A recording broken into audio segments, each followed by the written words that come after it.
சற்று முன் கிடைக்கப்பெற்ற மிக முக்கியமான செய்தி ஒன்று வெளியாகியுள்ளது. அதிமுகவின் எம்எல்ஏ உடல்நலக் குறைவின் காரணமாக காலமாகியுள்ளார். என்ன ஆட்சி? யார் இந்த எம்எல்ஏ? இவரது பின்னணி என்ன என்பதை இந்த வீடியோவில் முழுமையாக தெளிவாக பார்க்க போகிறோம்.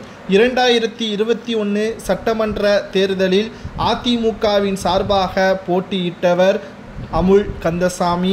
இந்திய கம்யூனிஸ்ட் கட்சியின் வேட்பாளரை தோற்கடித்து தனது முதல் வெற்றியை பதிவு செய்தார். கடந்த சில தினங்களாகவே உடல்நிலை பாதிக்கப்பட்டிருந்த அமுல் கந்தசாமி அவர்கள் கோவையில் உள்ள மருத்துவமனையில் சிகிச்சைக்காக கடந்த 2 மாதங்களாகவே மருத்துவமனையில் அனுமதிக்கப்பட்டிருந்தார்.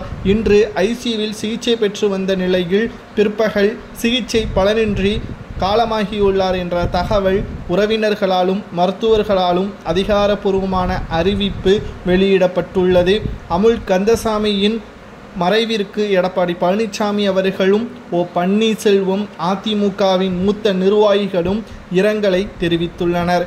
அதிமுக எம்ஜிஆர் இளைஞரணி துணை செயலாளரும் கோவை புறநகர் தெற்கு மாவட்ட வால்பாறை தொகுதி சட்டமன்ற உறுப்பினருமான அமுல் கந்தசாமி அவர்கள் உடல்நலக் குறைவின் காரணமாக தனியார் மருத்துவமனையில் அனுமதிக்கப்பட்டு வந்த நிலையில் சிகிச்சை பலனின்றி காலமாகியுள்ள நிலையில் ஒட்டுமொத்த அதிமுகவின் தொண்டர்களும் இரங்கலை தெரிவித்து வருகின்றனர்.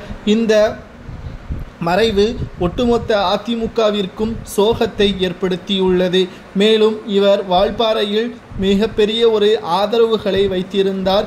இவர் பன்னீர்செல்வத்திற்கு ஆதரவாகவும் செயல்பட்டார் என்பதும் குறிப்பிடத்தக்கது.